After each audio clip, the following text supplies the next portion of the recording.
Let's close our eyes.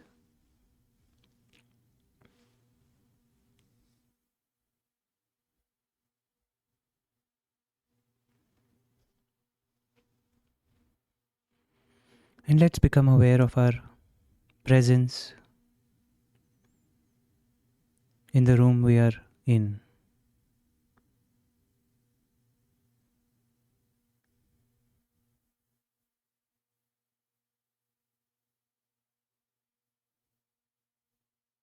We don't have to imagine anything.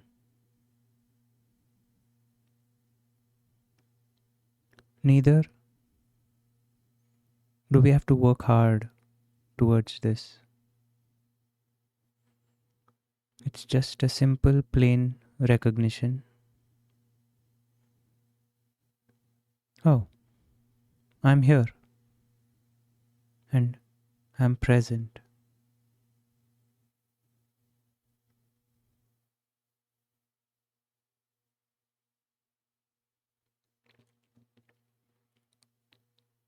Once we are present,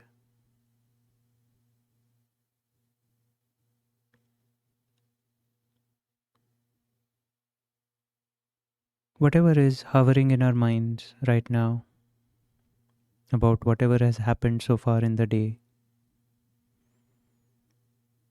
or whatever we think is going to happen,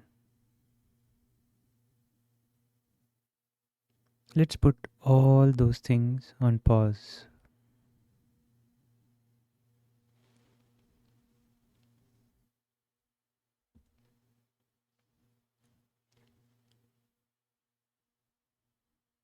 This pause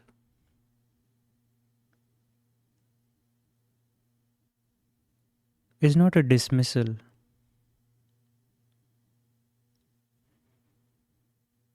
of the past or the future,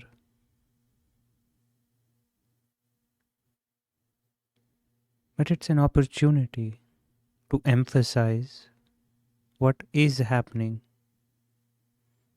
in the presence, in the present.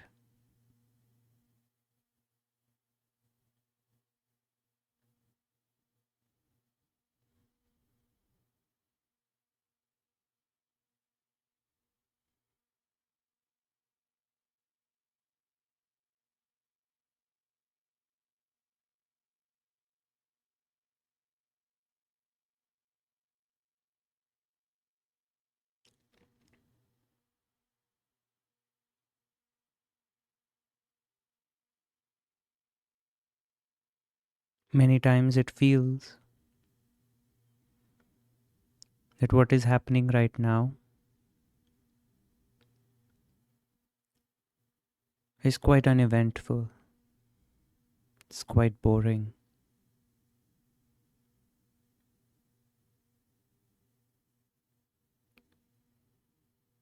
So we go on a little excursion to the past events in our minds.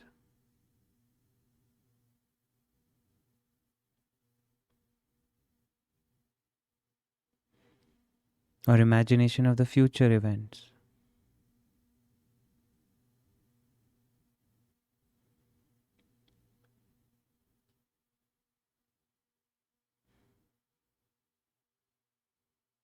And it's like a movie, to be honest. Would you pay $15, $20 to go and watch a movie about uneventful things?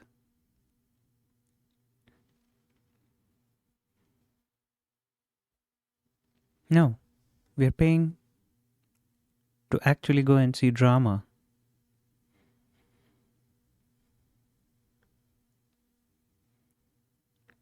And the way our mind works is not so dissimilar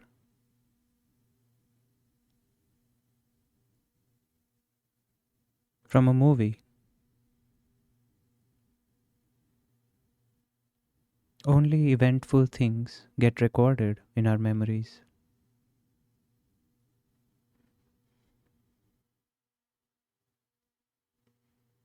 Think about how many times You drank water yesterday. You went to the bathroom. You blinked your eyes. You sat down or you got up. All those things didn't even register in our minds enough to be recorded as a memory.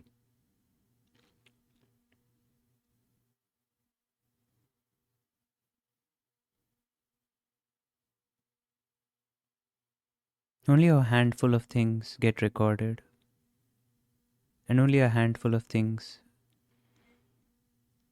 keep us lost in the past and future,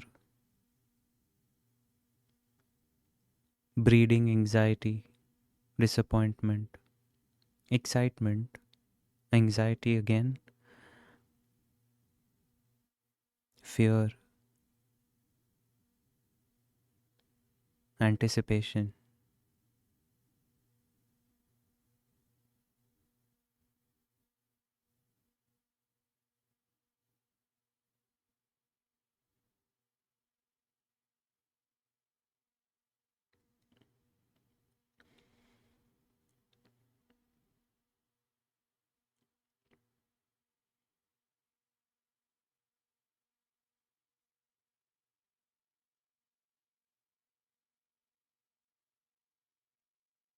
So today's sitting is a boring sitting, boring from the conventional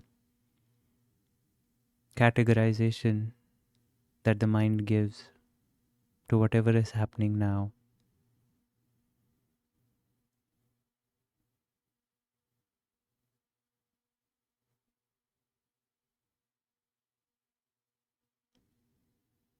No drama is going to happen in the next few minutes. No drama will be encouraged for the next few minutes.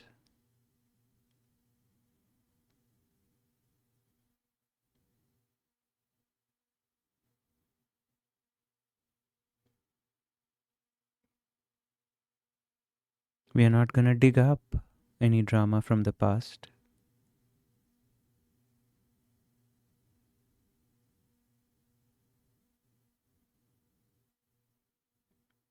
or imagine any drama in the future.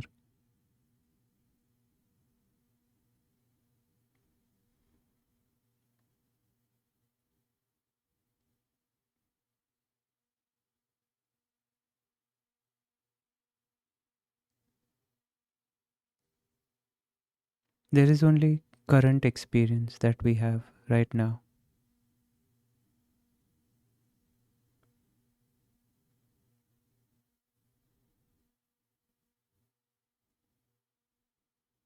It is still a very pure,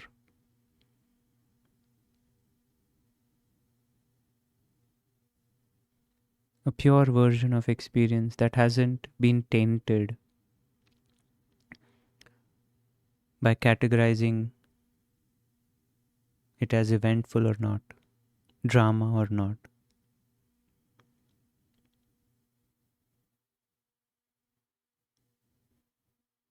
For example,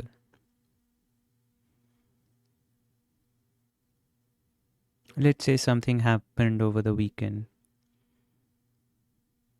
Let's pick an example which was intense enough to leave a trace in our minds.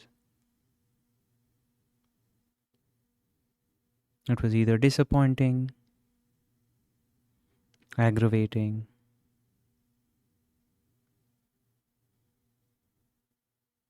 fearful,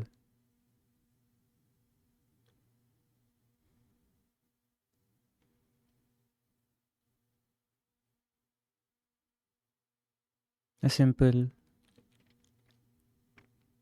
impersonal example that I'm going to present, which we can extrapolate to our particular example to make it more visceral. Let's say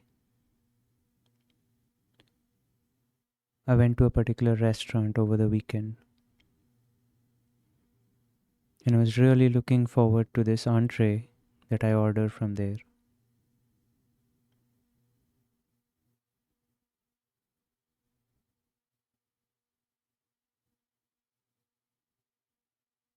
And as I start eating it,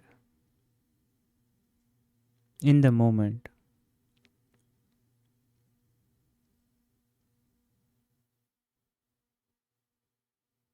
the experience is of eating.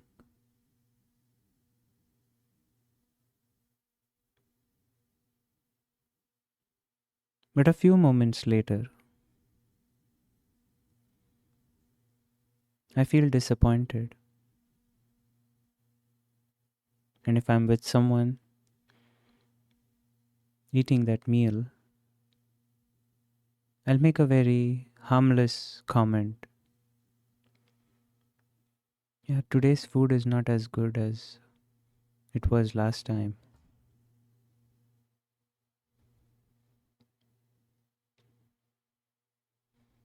But in the moment, I was just eating.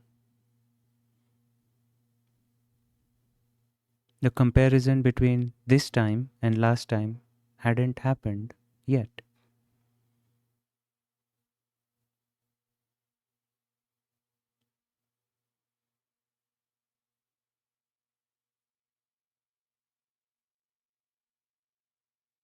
It's only when we have to tell someone else about it.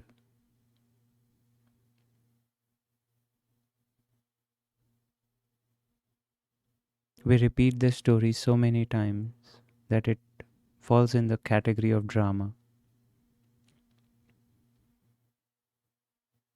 It's like a line on water to begin with. But once we repeat it, it becomes like a line on sand.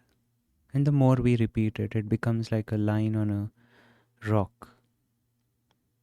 Seems indelible.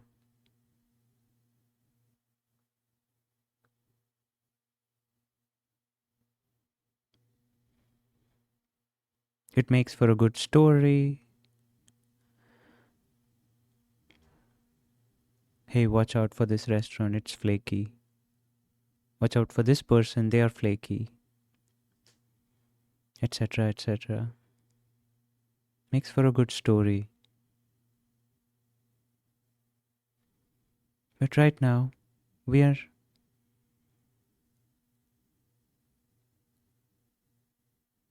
just in the first phase of experience.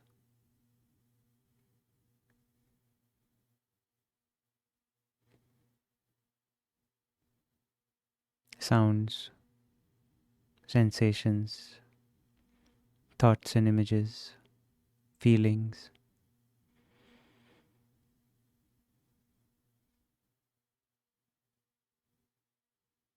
They're all coming one after the other and going one after the other.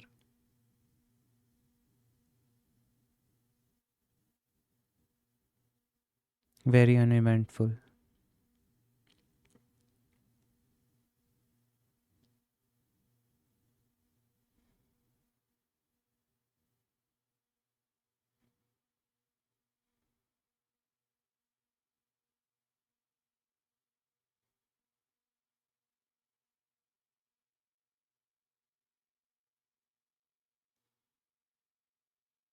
I remember when I speak to my niece, she's almost 8.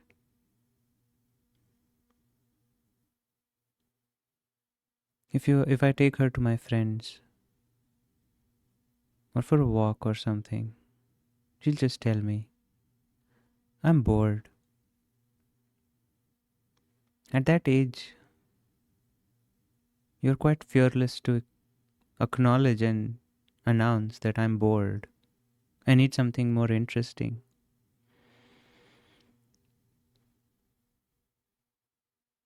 But as we age,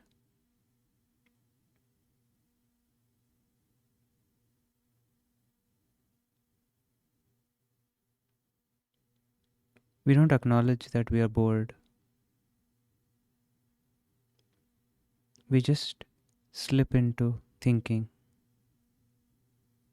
imagining,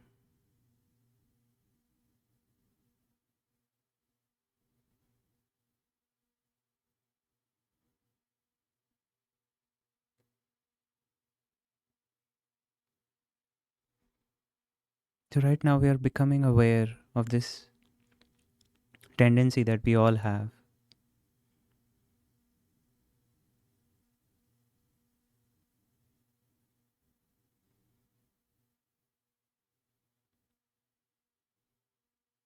of dismissing what is happening in lieu of what has happened or what we think will happen.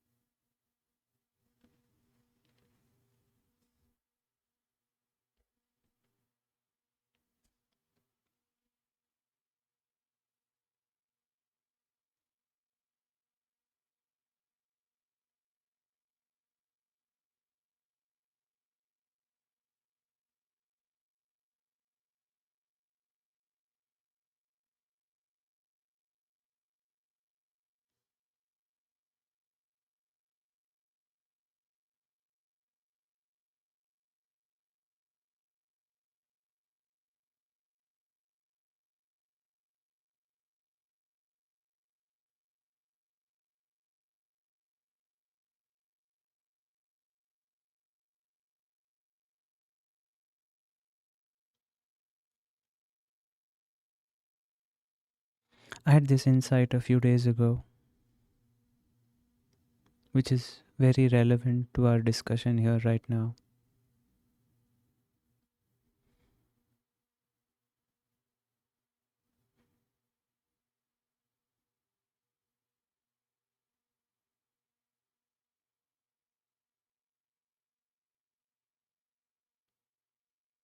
For the past few weeks,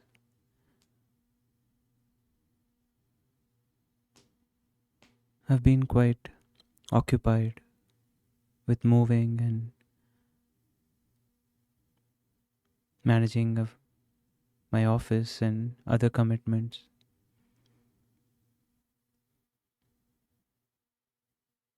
And I realized that I wasn't able to give or I wasn't able to create as I have used to, as I've used, as I have been creating in the past. And I realized that in order for me to create something,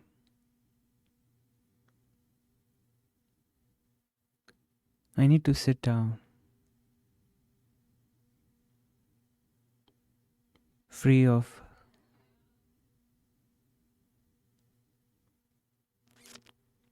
being rushed,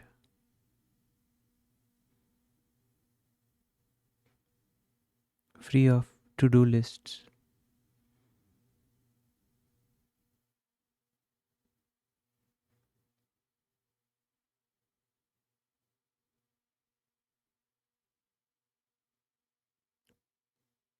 and actually let my mind be bored.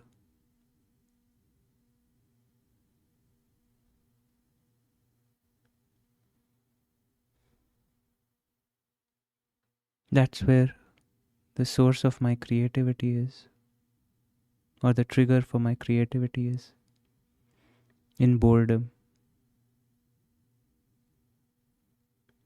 But as long as I'm hustling and bustling, as long as I'm occupied, I'm venturing into the past or planning my future, etc., etc., there's no energy, there's no incentive to create anything.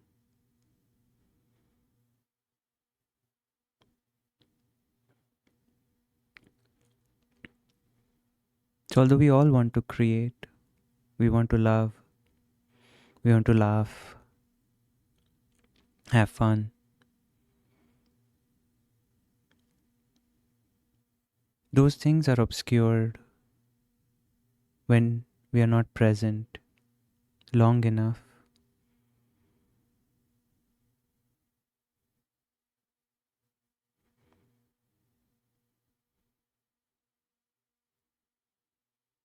The lure of busyness, The lure of drama is quite enticing.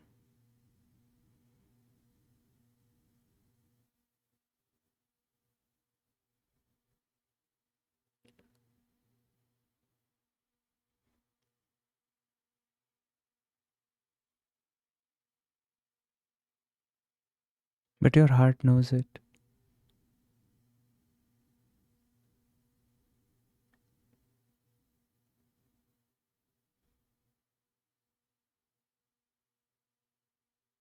Your heart knows that you need to slow down. You need to sit down.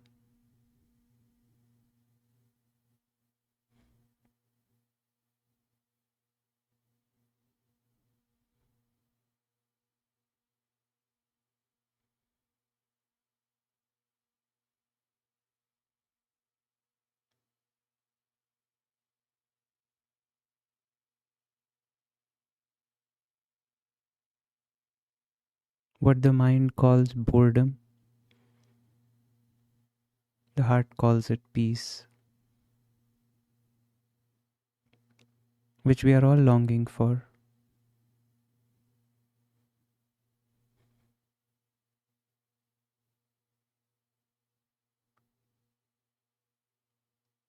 But we are letting our minds govern the definition, so it ends up being categorized as boredom.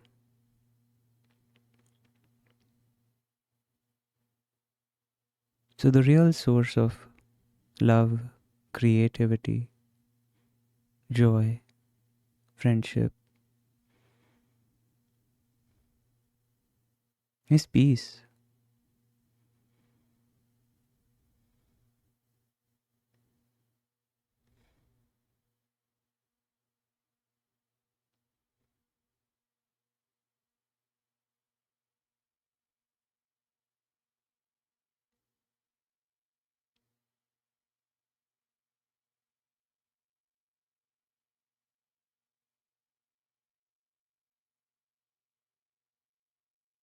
So as we sit here,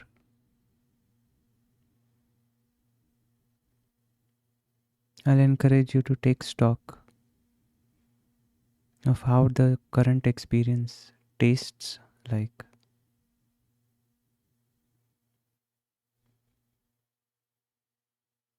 Is it something your heart could get used to? Being peaceful, away from drama?